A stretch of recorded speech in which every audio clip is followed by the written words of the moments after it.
Welcome to NACTV Reads the News. My name is Gwen Jacobsen, and I'm one of many volunteers that help create programming for our station. NACTV can be seen on MTS Channel 30 or 1030, Westman Cable Channel 17, Bell Satellite Channel 592, or online at nactv.tv. These programs are made possible by our volunteers, staff, advertisers, as well as donations made by you, the viewers. If you are enjoying your NACTV experience, please consider supporting us by either donation or volunteering.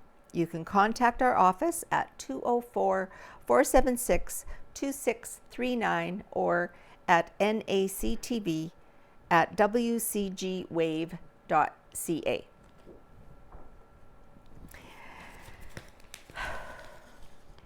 This week's edition of the Neepawa Banner Press is dated Friday, February 23rd, 2024. On the front page, let's get that out, we have a few pictures of our annual Winter Fest right here in Neepawa.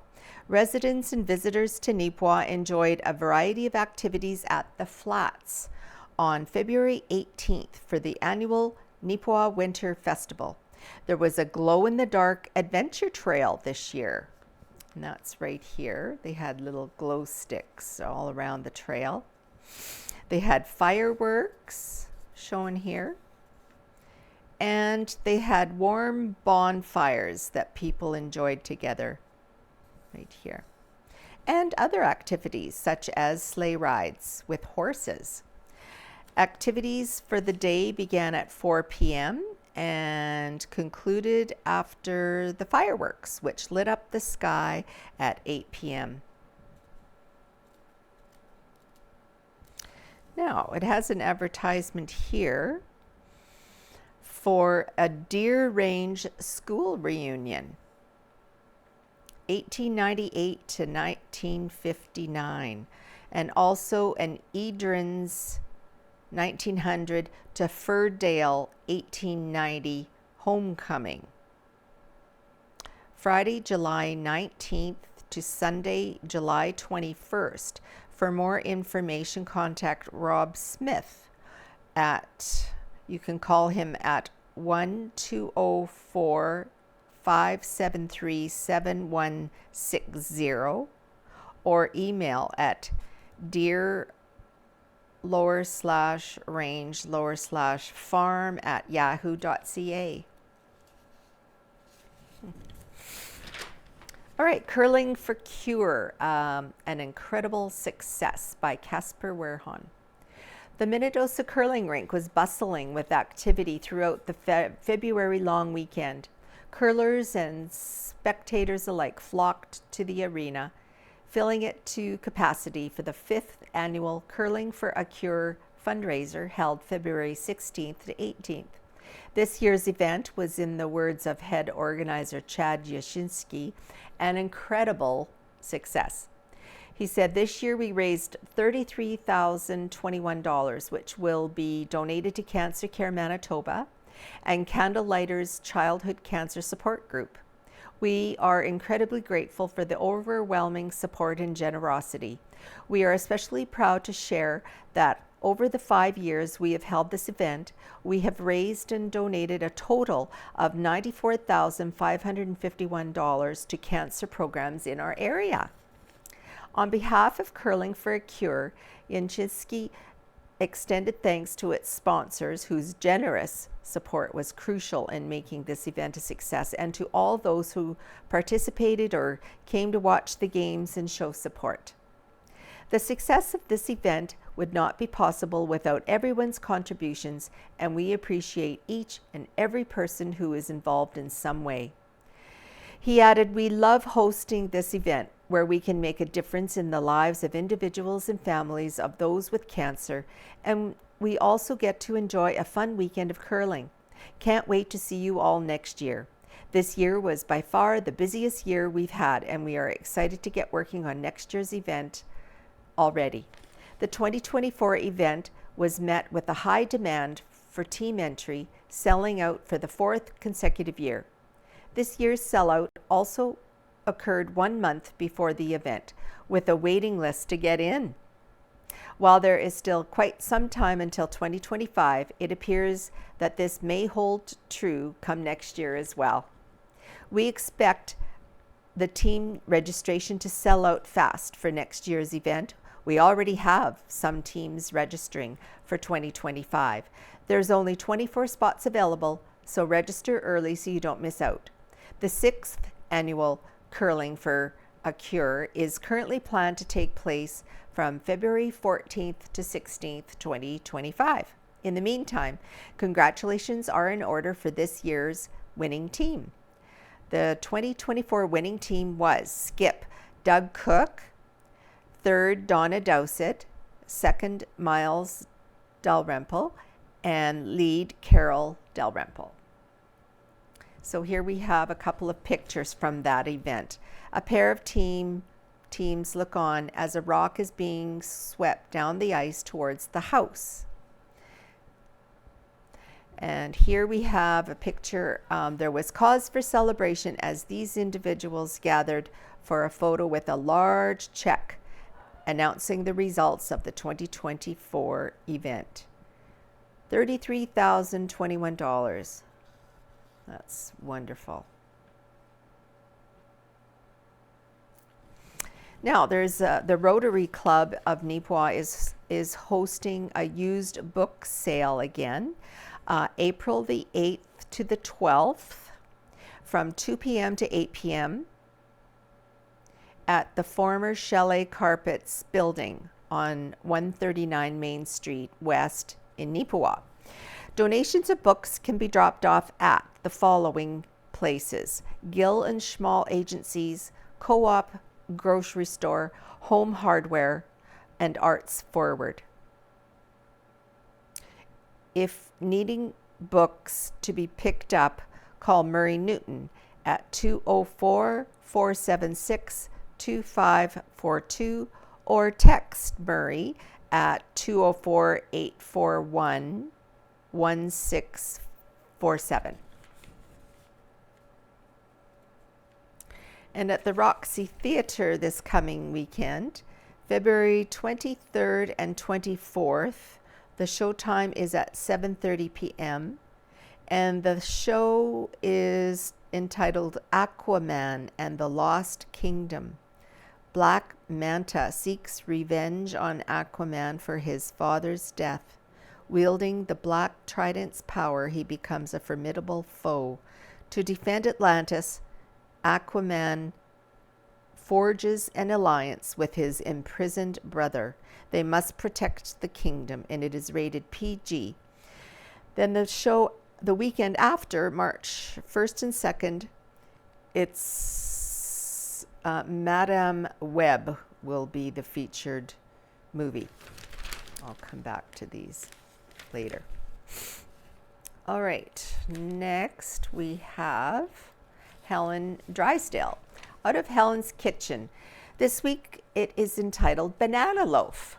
Did you know that February 23rd is Banana Bread Day? No, I did not. In Canada, bananas are the most commonly eaten fruit and the cheapest fruit to buy. Bananas are not only healthy and tasty, but also convenient. One banana provides 105 calories, a healthy source of fiber, potassium, vitamin B6, and vitamin C. They make a great addition to yogurt, cereal, or smoothies, as well as baked in desserts, muffins and loaves, or chilled in pies or puddings. To slow down bananas from ripening, put them in the refrigerator. However, the peels of these bananas will certainly change from yellow to brown, even though the inner flesh remains the same. There are as many as 1,000 different types of bananas in the world. Their color usually ranges from green to yellow, but some varieties are red. The commonly found light yellow bananas that we find in our local stores are called Cavendish bananas. India is the world's largest producer of bananas, followed by China and the Philippines. Banana is considered the third most popular fruit in the world after apples and oranges. The banana is the fourth most popular agricultural product grown in the world. In many countries, bananas make up 25% of their total daily diet. A cluster of bananas is called a hand, while a single banana is called a finger. I didn't know that either. Enjoy super moist and flavorful banana bread with a layer of cinnamon sugar in the middle and celebrate Banana Bread Day. And she follows with a great recipe for banana bread, which I think I will try. Maybe it's different than the one I have at home. Oh, this is exciting news. Mill Lifestyle now open. The Mill Lifestyle is now open in Neepawa. Owner Lisa Adams, pictured here, opened the doors for the first time on February 20th and received a warm welcome from the community. Well, good luck, Lisa, on your new adventure. MLA congratulates Toderick and Jones. Oh, January 31st was a special day at the Manitoba Legislature for a pair of individuals from the Agassiz riding. Jesse Jones, right here, and Brian Toderick of Neepawa were in Winnipeg to participate in the Conservation Officer Service Awards. The pair recently graduated with diplomas from Lethbridge College, where they completed course studies in natural resource compliance. The program focuses on protection of land, water, forest, and cultural resources. Career opportunities in the field include park rangers, patrol officers, fish and wildlife officers, and federal fishery officers. As part of the day, Agassiz MLA Jody Byram, featured here, recognized and congratulated the two riding residents of their accomplishments. Byram also wished them all the best in their new postings in northern and southern Manitoba.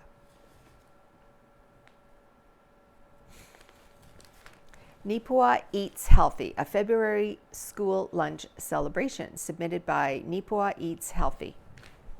On Wednesday, February 7th, 21 children from Mrs. Dudenhofer's grade 6 class enjoyed this month's Neepawa Eats Healthy meal in 30 recipe.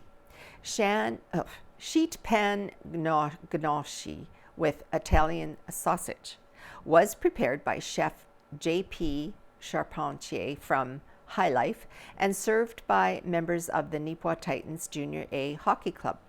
The classroom was awarded with the free lunch in appreciation for their commitment to helping out with the school's breakfast program. Experiencing the lunch firsthand was an opportunity for kids to get involved in the Meal in 30 project by encouraging them to explore new and tasty foods. This was a great way to involve more community partners in our project, and it is hoped that even more community members will get behind the community initiative that focuses on promoting quick, easy meals, cooking at home, and enjoyment of eating with others.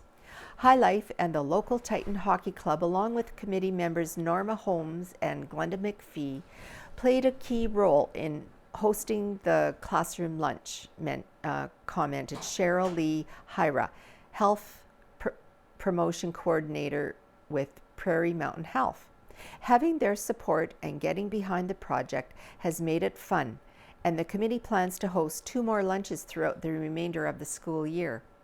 If you are curious and want to try the sheet pan gnocchi recipe, make sure you head to the Neepawa Safeway or Co-op Foods store, cook it up at home, and be sure to scan the recipe card QR code to have a chance to win free groceries.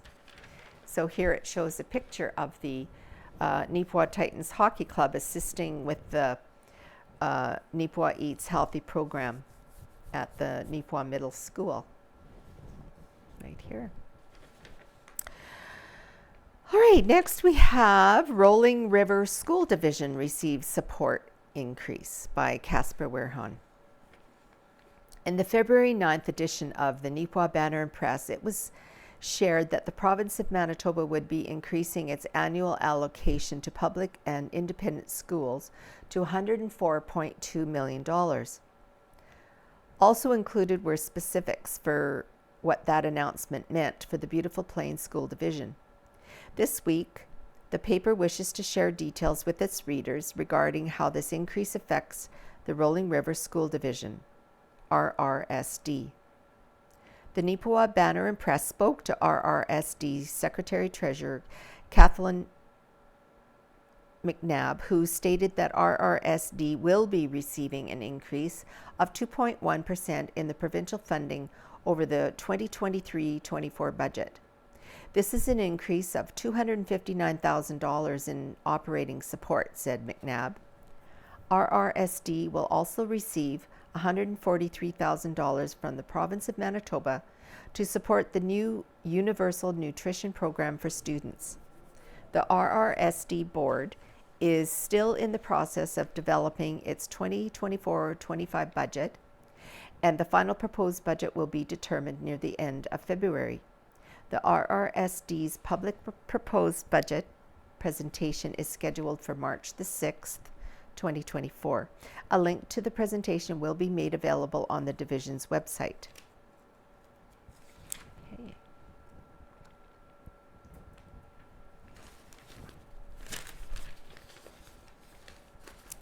Neepawa Wildlife Association supports local food bank by Owen Devereaux. Neepawa and area hunters are helping the hungry in 2024.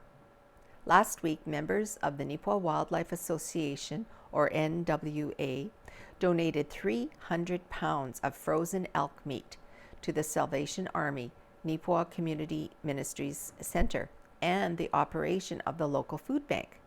The meat was collected over the course of the hunting season, which is primarily during the months of September through January. Community and Family Services worker Leah Anderson said the food bank is very grateful to have received this donation. This donation will provide 2 to 3 food bank visits worth of meat for each of our families. We are currently serving 55 families every month, and the meat received will provide multiple portions to each family we serve. The clients of the food bank are able to access us once a month if needed. They do so by booking a scheduled appointment. Each appointment is 30 minutes long, where they select their items. Item amounts are based on the size of the family. As for the details behind the donation, Anderson informed the Banner and Press that there are very specific rules in place for the acceptance of these types of products. She noted the Wildlife Association was very accommodating in their efforts to follow those rules. When Constable Ben Philipchuk reached out to me to ask if we could receive wild game, I was happy and grateful he thought to call us. Unfortunately, we cannot accept donated meat that has not been processed through a butcher due to not knowing how, when, or where it was prepared. The NWA was willing to cover the cost of butchering the elk for us, allowing me to accept it and distribute it, stated Anderson.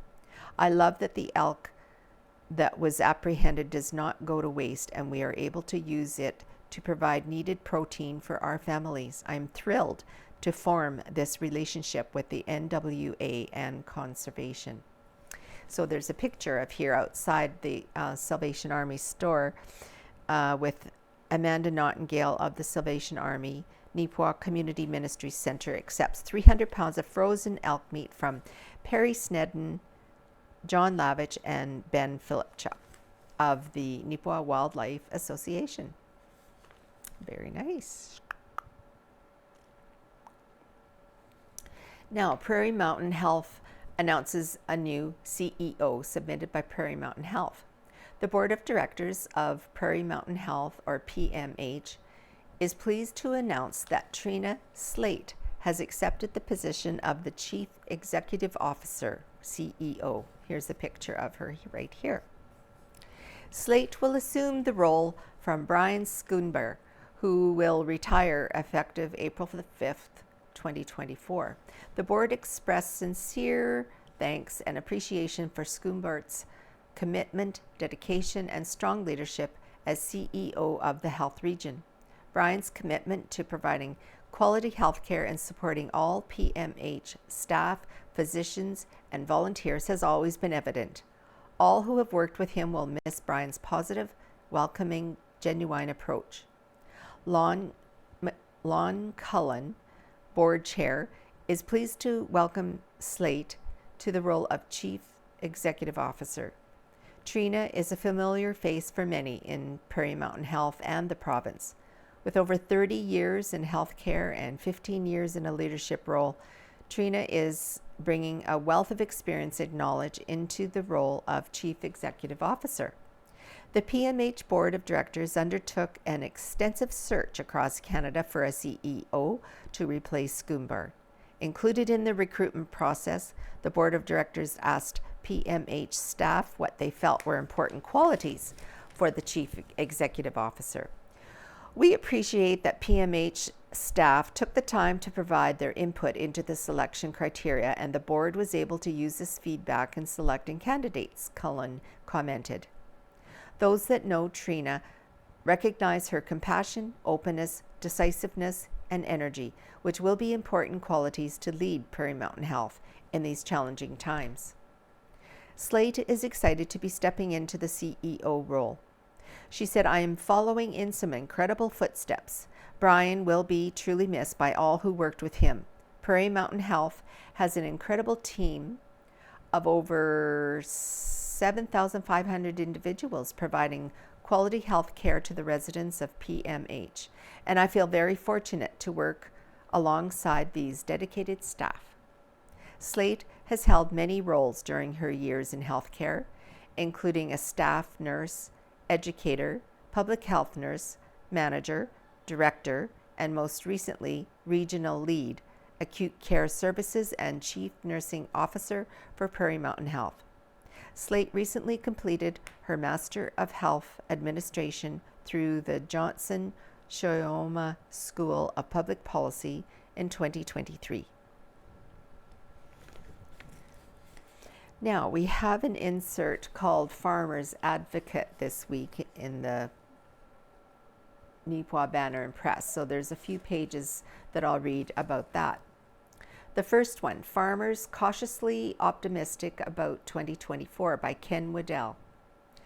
February 13th was Canada's Agriculture Day, as Viterra's grain marketing Ray Balloon stated in opening the company's Farmer Appreciation Breakfast on February 13th.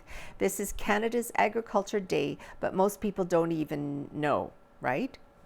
Balloon, who has achieved an almost famous status among Western Manitoba grain producers, said he wanted to have grain growers come out to a breakfast on February 13th to celebrate agriculture and to learn more about marketing grain. A room at Neepawa's Chicken Chef restaurant, packed with farmers and a group of media types, learned a lot about the mindset around farming and world markets. As part of the intro, Balloon said that Viterra supports Stars Air Ambulance and food grains by allowing grain growing on Viterra land around 5 of their elevators. Keith Brunel, Viterra marketing rep, opened his presentation by stating, "We need as much advocacy as possible. We need to pull back the veil about farming, especially in centers like Winnipeg." Brunel has many years of ag and marketing experience that started with a couple of university degrees. He obviously loves farming, but he still posed the question, "Why do you farm? If you sold, what would you do?" Most farmers keep on because they love to farm. Farmers are the most optimistic people in the world. They put seed in the ground, add in fertilizer, and then battle the weather. He suggested that if you treat your farm as a business, it can be a great way of life. If you treat your farm as a way of life, it can be a poor business. Warren Buffett would say, "Can I make a profit Buffett says, always make a profit. Brunel says, you have lots of bins, aeration, and equipment, but marketing needs to be planned ahead. I don't want to see farmers selling when they have to, like when a bill is due. Grain companies are buying in smaller increments, and many geopolitical forces are being big issues. Wars and political tensions will affect markets. Know your cost of production, and goals are more important than emotions. Loss is felt deeper than gains. Gut decisions come when the stress is on. Make rational decisions. He noted that both Canadian and American farmers have been holding back on sales of grain on hand. There is more grain being grown than sold, and that is holding prices back. Strange as it may seem, the world is not short of grain right now. Only 49% of the canola is sold to date. The mood of the farmers seemed to still be optimistic, but cautious. So here we have a picture of Keith Brunel, Viterra's marketing specialist, who was the guest speaker. The meeting was hosted by Ray Balloon, who is locally known as Ray the Grain Guy. Next, it's about 3 challenges facing the global agricultural sector. Since the World Health Organization declared a global pandemic in early 2020, businesses, big and small, have faced significant challenges. Though the pandemic has ended, many sectors, including the agricultural industry, are facing familiar and unfamiliar challenges. The agricultural sector is crucial to the survival and health of billions of people across the globe. Though it's obvious that modern agriculture is vital to feeding a global population that was greater than 8 billion people at the dawn of 2024, the United Nations notes that agriculture also boosts prosperity and economies by providing jobs. That reality only underscores the notion that the challenges facing the agricultural sector are facing everyone, even those whose livelihoods are not directly linked to the industry. According to Earth.org, an organization that offers environmental news, data analysis, research, and policy solutions, the following are 3 sizable challenges facing modern agriculture. So number 1 is climate change. Perhaps no challenge is greater for humanity in the 21st century than climate change, and the agricultural sector is no exception. Climate change has caused shifting weather patterns marked by unpredictability and potentially disastrous developments like prolonged drought. Estimates from NASA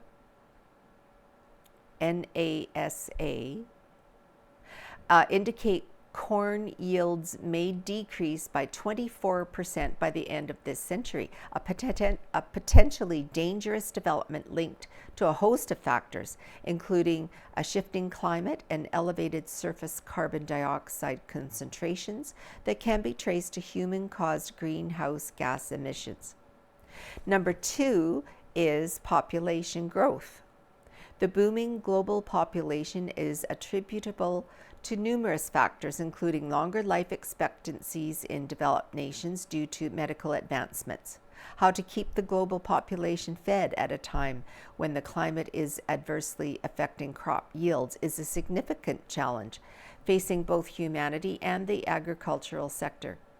As the population grows, so too does the demand for water, which also must be used to grow crops. Navigating this challenge will be significant, and how it's managed could affect the economic stability of the agricultural industry in the decades to come.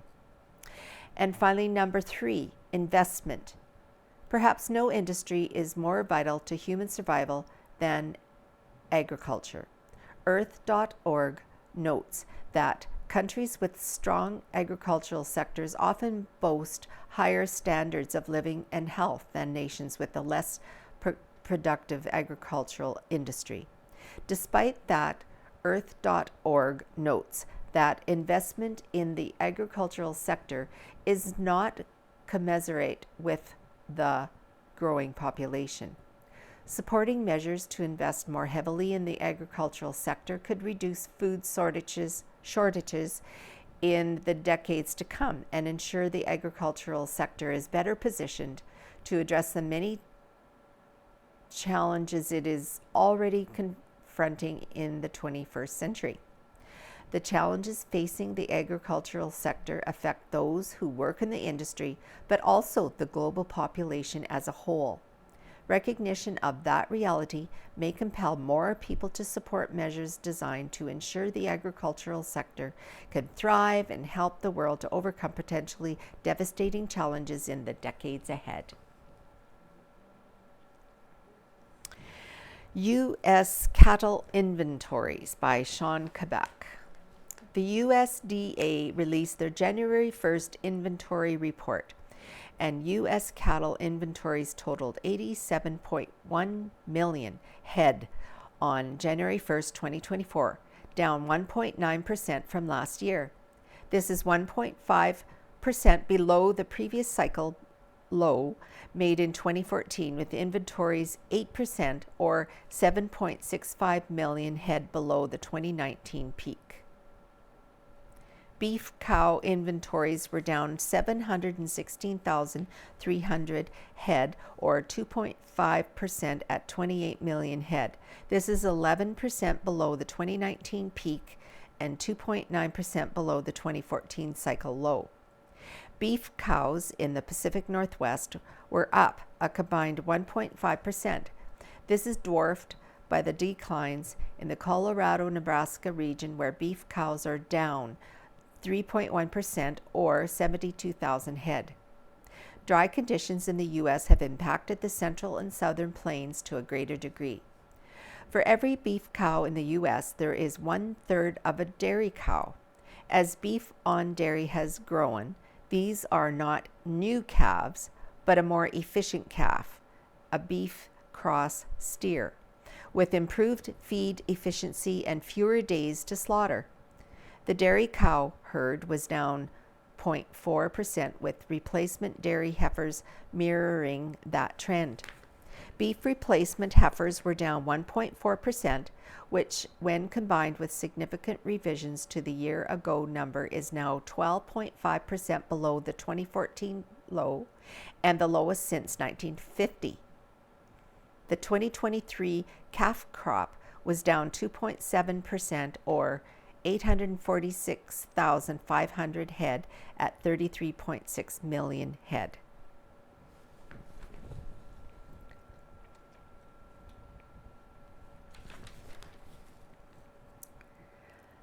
A Great Start to 2024 for Neepawa 4-H Club by Chloe Pankraz. The Neepawa Bells, Bow and Builders 4-H Club had a great start to the 23-24 4-H year.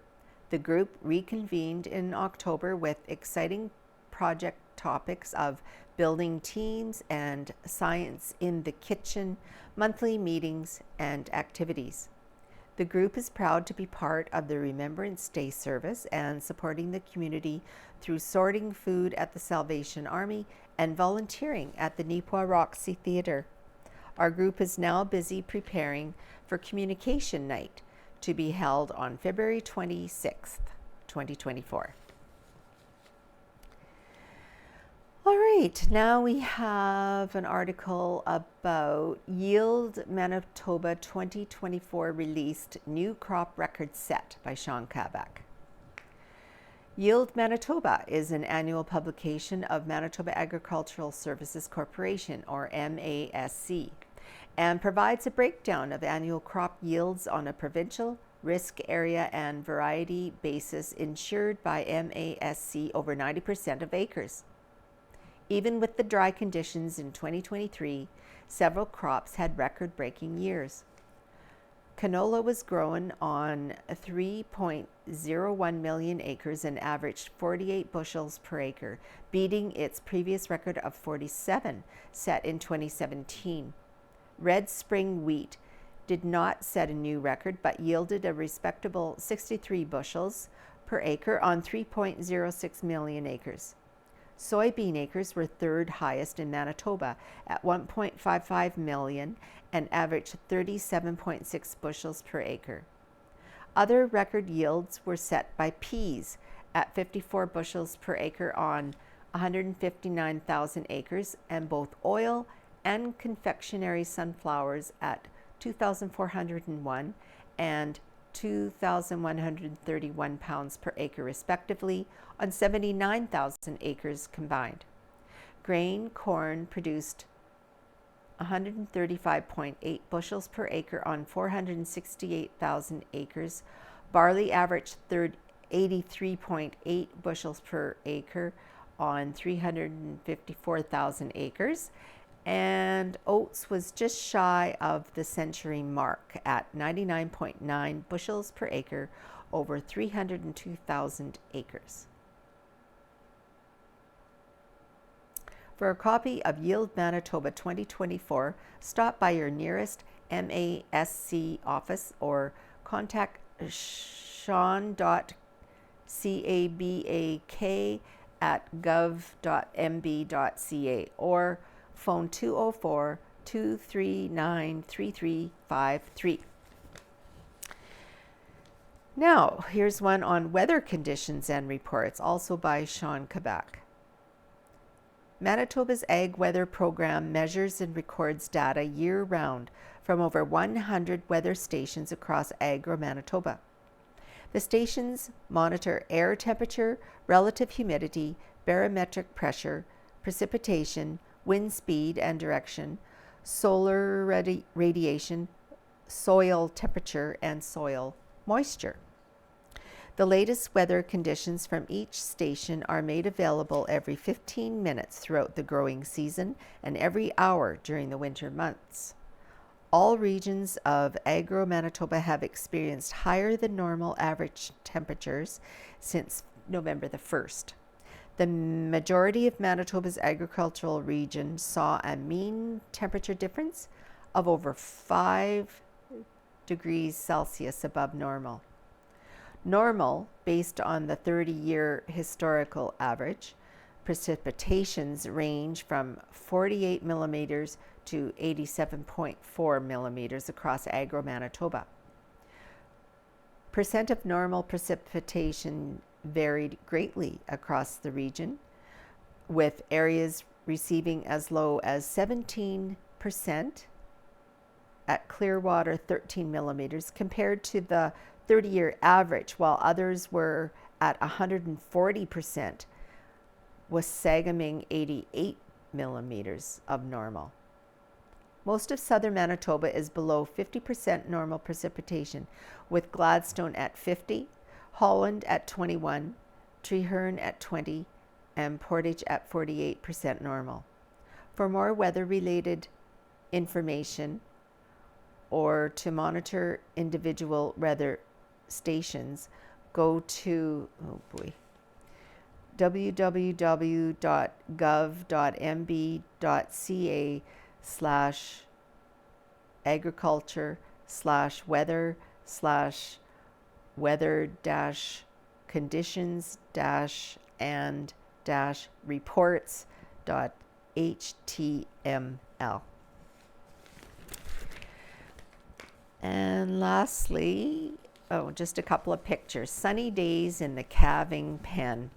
Reports coming in from the cattle farms indicate that calving season is going fairly well. Milder winter temperatures helped, but producers were also happy to see the foggy, dreary days move into sunny days.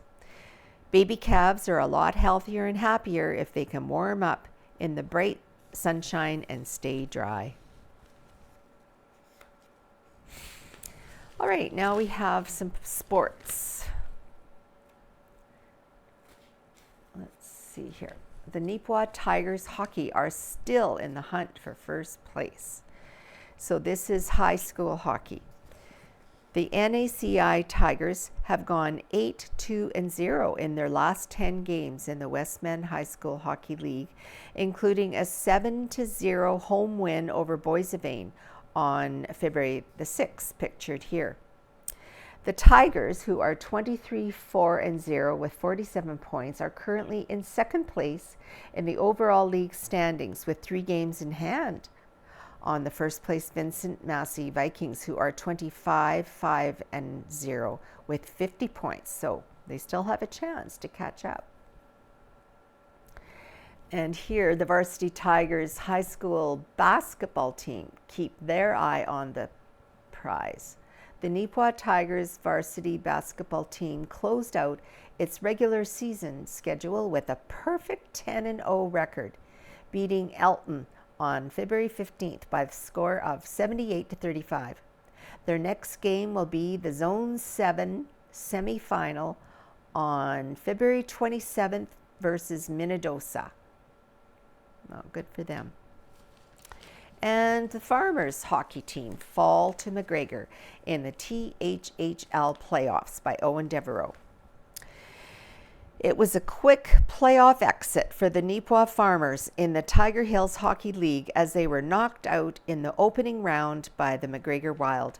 Neepawa was defeated 2-0 over the long weekend in their best-of-3 East Division quarterfinal. The first game was played in McGregor on Friday, February 16th and saw the Wild win 4-1. The Farmers opened up the scoring with a Kyle McDonald chance going in just before the first intermission. Brett Lewandowski assisted on the play, which gave the Farmers a 1-0 lead.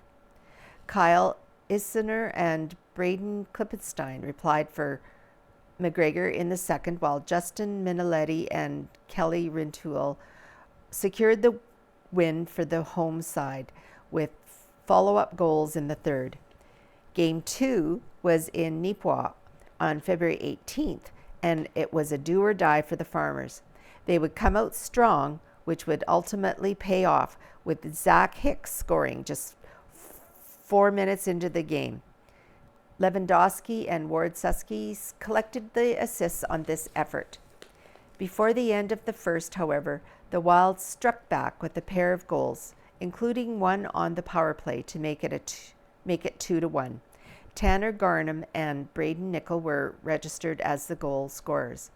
McGregor started off quickly in the second, creating several great scoring chances in the first 4 minutes. Fortunately for Neepawa, some big saves came from goaltender Reese Jones, keeping them in the game. Then, with just 1 second left in a power play opportunity, Braden Gillies would score the tying goal for the Farmers off a pass from Zach Hicks. Brad Marshall was also credited with an assist on the play. Ultimately, the momentum of the game shifted dramatically as McGregor scored Dalen Moyer on an assisted effort a few minutes later. Neepawa argued that there had been goaltender interference on the play, but the officials did not see it that way. Perhaps still slightly flustered from the previous goal, the Farmers were caught off guard on a McGregor 2-on-1 fast breakout of their own zone just 1 minute later. Garnham picked up his second goal of the game off a slick pass from Drake Shepard as they charged into the Neepawa zone. There wasn't much Jones could do on this play, which made the score 4-2 after 40 minutes. For the third period, Neepawa tried everything they could to create another scoring chance, but they were stymied by goaltender Nicholas Anderson and the defensive core of the Wild. Later in the game, McGregor added 2 more, including an empty netter, to make it a 6-2 final. Robert Smith and Drake Shepard picked up those goals.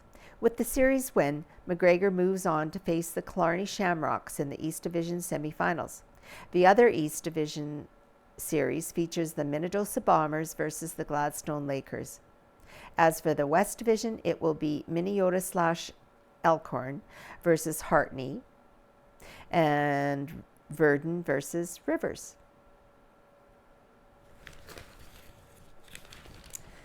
And one more page of sports. is about the Neepawa Titans Hockey Club. Reversals of fortunes arrives at the worst possible time. A 3-game losing skid, which included an 8-0 home loss to Winkler, pictured here, combined with a recent 7-game winning streak from the Waywe-Sakapo Wolverines, has shifted the Neepawa Titans out of a playoff position. As of Wednesday, February 21st, the team was 3 points out of 4th place, with 11 games remaining. The Titans will look to reverse its fortunes with the home game on Saturday, February 24th against the Swan Valley Stampeders. And here we have a picture of the under-9 Carberry Plainsmen hockey team by Jolene Balsiumas. The 9 and under Carberry Plainsmen were on the road this weekend to Reston. The 900 kilometers we traveled this weekend was all worth it. A-side playoff tournament first game ended with a big win, 15-9. The second day saw them face some tough teams. They lost a close game to Reston 7-5, but bounced back with a very well-deserved win against Verdun 8-6, which sent them to the semifinals. They defeated Reston in the final with a 12-9 win. This team worked hard for their under-9 A-side league championship. These kids and coaches deserve it. They worked as a team, played as a team, and won as a team. Shout out to Crosby Campbell, our goaltender, this weekend. We know you made Xander proud, and we know he was cheering you on all weekend, every step of the way. The under-9s had a successful season that wouldn't be possible without amazing coaches Jason Chandler, Jordan Dick, Kelby Minchell, and David Mans. Their countless hours of teaching, encouragement, and motivation has pushed this young team. Coach Jordan has promised to shave his head in celebration. The under-7s got to skate on the Wheat Kings ice today at their intermission, but the real highlights was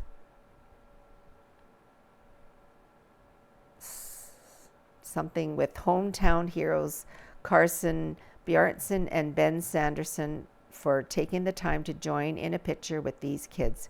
The under-13 Plainsmen won their second playoff game against Reston 4-2 in their playoff series. They then hosted Reston for the third game in our best-of-3 playoff series. They lost the game but put in a great effort. 2 wins for the Carberry/Glenborough under-15 team this weekend, defeating Maletta 7-1 on Saturday and Boissevain 4-1 on Sunday. So a great way to end the regular season.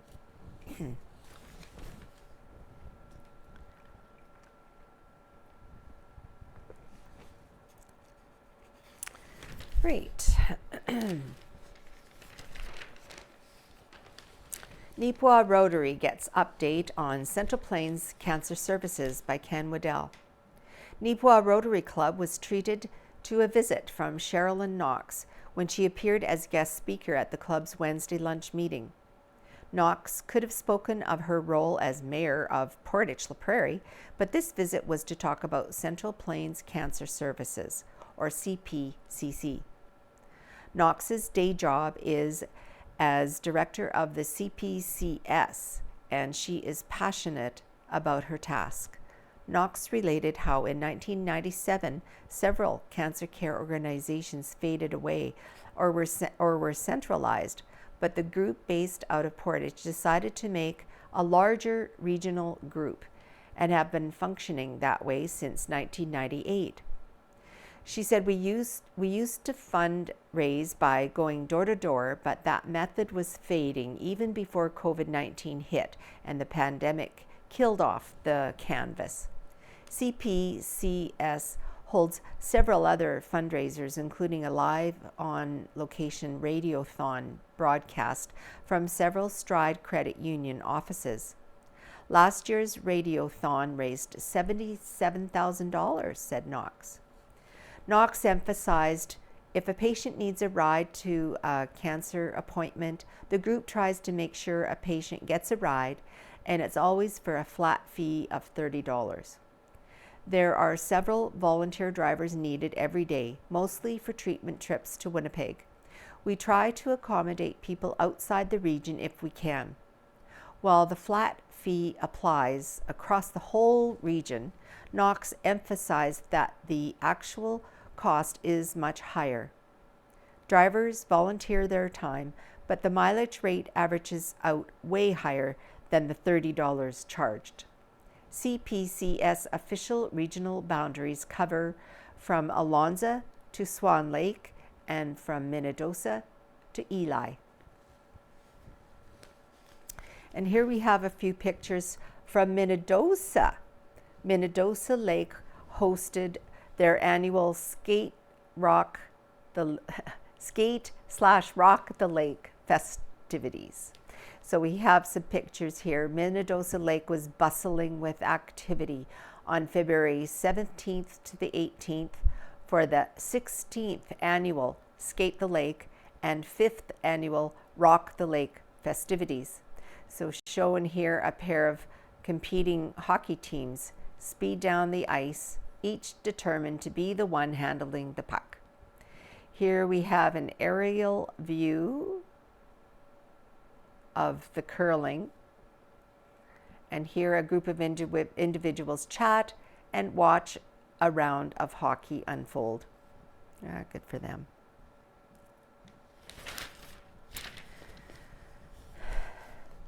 Kunzelman brings her art back home by Ken Waddell.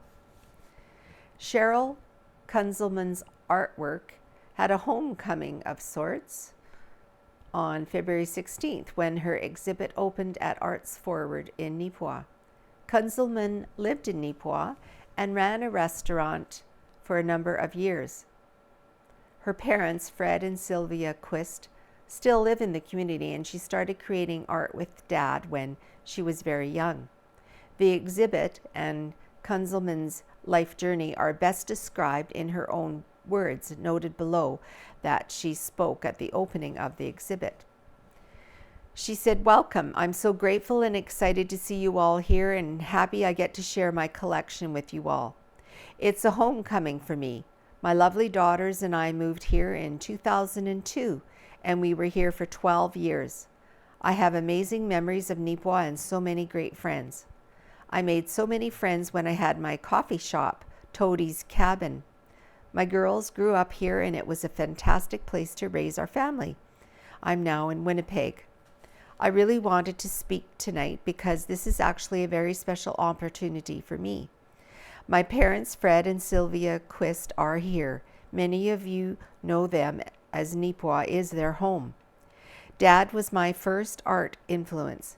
If you saw the little display at the entrance, there was a picture of our masterpiece. We drew this together when I was around 10 years old. When people say all they can draw as a stick man, they should be proud. My dad is the master of stick man drawing." A lot of my dad's art was in the form of woodworking commissions.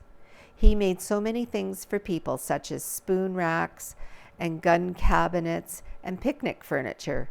At one point, he made a to-scale diorama of the lumber mill for the museum. He always went that extra step to make pieces unique, one of a kind. He and I took a short oil painting course together, and I think that was kind of the beginning of Dad's really pursuing his interest in oil painting. Over the following years that he had his own art shows and sold countless paintings as well as once some awards. He hosted and facilitated an artist guild and encouraged many budding artists to pursue oil painting. I think in the more recent years since coming to Neepawa, Dad has moved towards his artisan work more so. In the summer, he's been out in his woodworking shop creating Antarcia, ring bowls, masterful working wooden toys, beautiful handmade vases, puzzles and games, jewelry boxes, and home decor ornaments. He has been involved in this community, sharing his art, interest, and skill with students, clubs, and interest groups, as well as been interviewed a few times for community TV.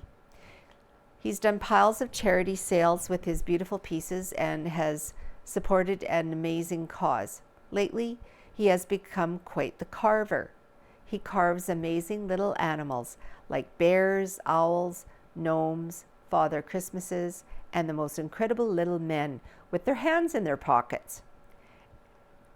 And wouldn't you know it, he still passing on his learning with others. He's teaching a young girl from their church from how to carve little people now as well. So there are hundreds of people out there in Northern Wood Art or Fred Quist Originals that have made the world a little more beautiful. So you see, there was no hope for me that I wouldn't at some point seriously pursue art. So as a teenager, I was all about graphite portraits, but I started to get into some oil painting, and then I met a really cool watercolor artist in Grand Prairie, Alberta named Nick May. And that started an interest in watercolors for me. So I painted in watercolors for several years, and then I landed on pan pastel around 2021, and it was like I found the medium that was meant for me.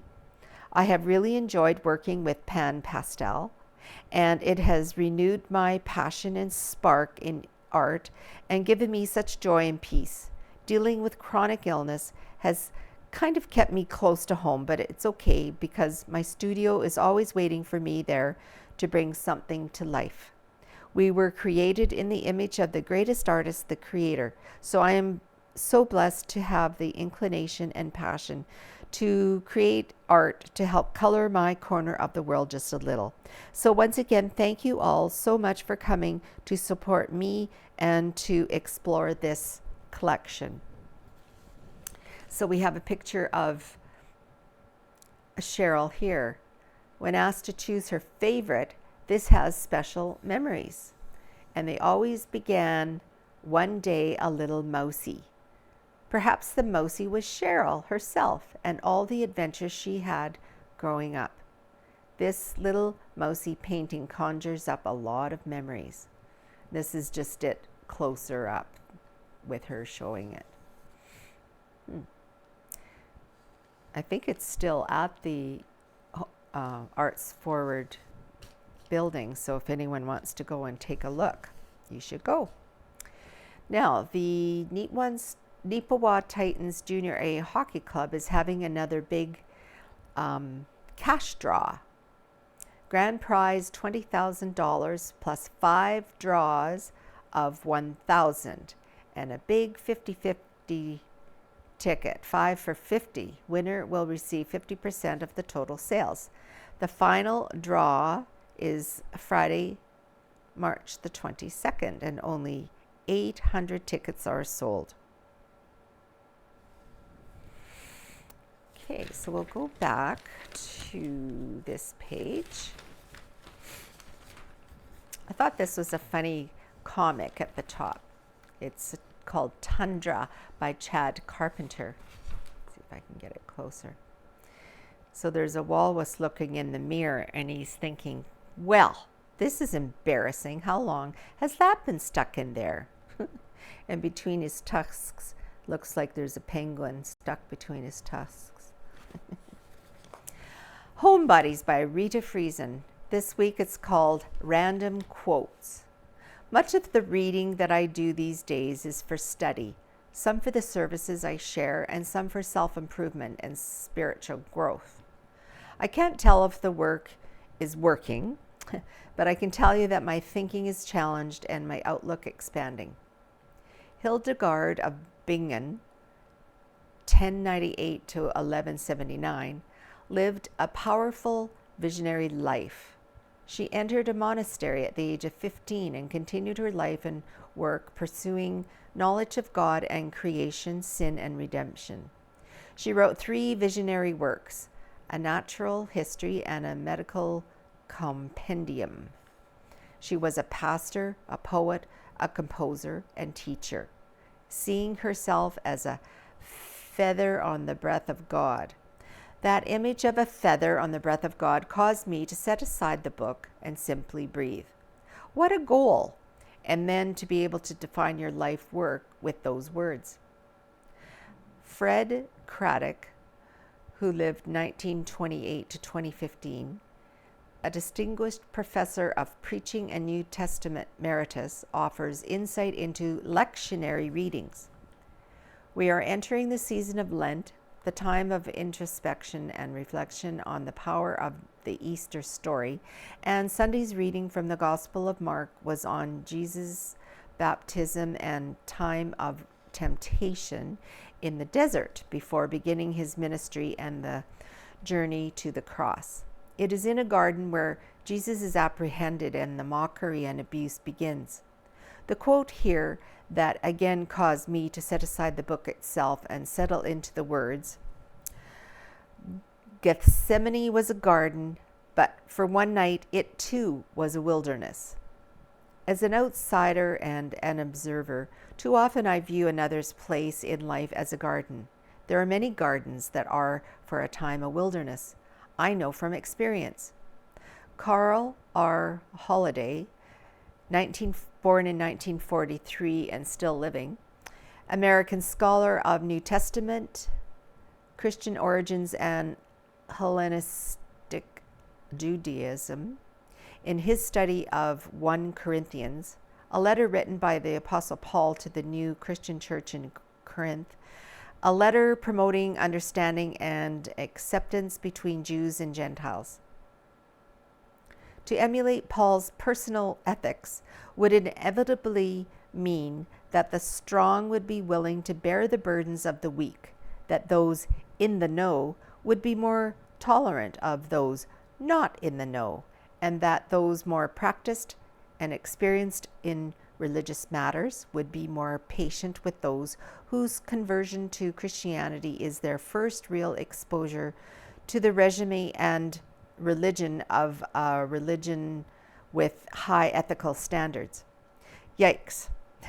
In the last decade, I have been introduced to too many people who are in the know, and I'm not always certain their source is accurate. Patience, patience, a slow mare, and yet she jogs on. A first glance, it's rather intense reading. It is thought-provoking. There are lessons that I still want to and need to learn about life and living. It's quite okay to wonder what I do for entertainment. Heavy reading aside, I walk my dog, have coffee with friends, send out thinking of you notes when I reflect on the impact an individual has had on my life, any stage of my life, and have become more comfortable in my own skin.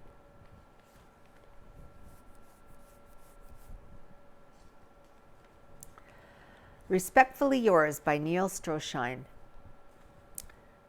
It's entitled Your Gifts, Your Choice, Part 3.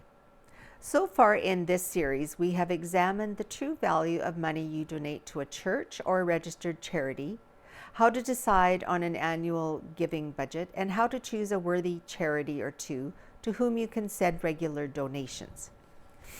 This week, I want to share some guidelines I follow when deciding how much to donate to my charities of choice. These are guidelines that work for me. You may have some of your own, and that's fine. Remember that these are your gifts, so the choice is yours. So he has 5 steps. Step 1, set an overall giving goal. Go back to part 1 of this series, go back to part 1 of this series to see some ideas that will help you do this. Please try as best you can to incorporate a mixture of realistic budgeting, giving what you are sure you can afford, and faith, giving funds that you are trusting God to supply. Do this as early in the year as you can. Step 2, choose one charity as the primary recipient of your donations and designate at least half of your donations to that organization. In making your choice, I strongly suggest that you choose an organization from your local community, one that, in addition to taking your donations, allows you to observe their activities, and if you so desire, to participate as a volunteer. Donations of time and volunteer services are gifts all charities welcome. Step 3, allocate 40% of your giving goal to charities, from which, is in the case of your primary recipient, you will receive a receipt for tax credit. You are free to decide how many charities you support and how much each charity will receive. Step 4, leave some room, I suggest 10%, for miscellaneous donations. These are donations you make during the year for which you will not receive a tax receipt. In my case, I donate the paper, envelopes, and printing costs I incur while carrying out my duties as an officer in my church. The dollar amount is not that significant, but I record it as part of my overall giving goal. This gives me the freedom to respond to sudden community needs without taking funds from those who rely on my regular monthly contributions. Finally, step 5. Keep a running tally of your donations. You will be thrilled to see how with each donation you inch closer to achieving your overall goal. And if at the end of the year the amount on your receipt does not match the amount shown in your records, contact the charity's financial officers immediately. They will investigate your complaint, amend their records, and issue a corrected receipt. One final note, as taxpayers in Canada, we can claim a tax credit for charitable donations we make each year. The dollar value of our credit is linked to the dollar value of donations made during the year and for which we have a receipt qualifying us to claim the credit. While tax credits are nice to receive, they should never be a factor in determining our giving goal, choosing charities to support, and deciding how much each charity should receive. Our receipts should be a sign of our gratitude to God for what He has given us and our desire to share His love, acceptance, and forgiveness with others. Financially supporting and volunteering with charities that offer physical, emotional, practical, and spiritual help to others is one of the best ways by which this can be done. Now, in the thumbs up, thumbs down section, there is only one, and it's a thumbs up this week. Thumbs up to grade 3 classes of Mrs. Pollock and Mrs. Hackowich from HMK School. The kids made Valentine's Day cards for the residents of Kinsman Courts 1 and 2. The kids made 90 handmade and specialized cards. The residents were surprised and really appreciated by the creativity and effort that went into the cards. So thank you very much. From the Kinsman Courts 1 and 2 residents of Neepawa, Manitoba.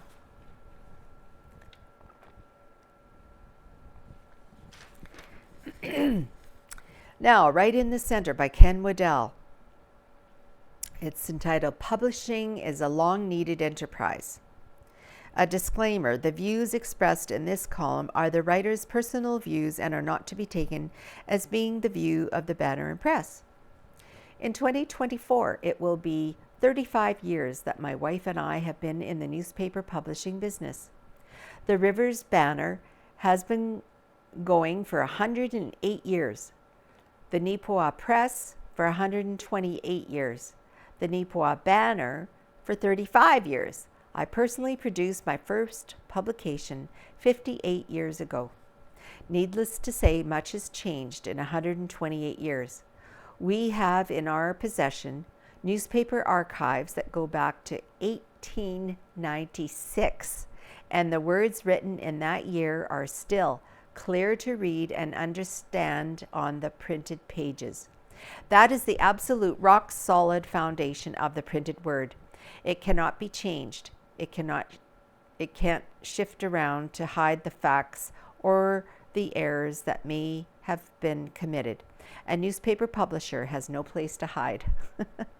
I say rock solid as printed words cannot be changed.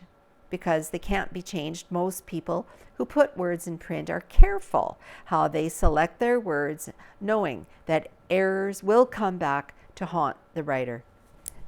What passes for journalism today has become a farce. CNN, Fox News, and even CBC and CTV have become more entertainment than a forum for facts. Consumption of TV news is declining.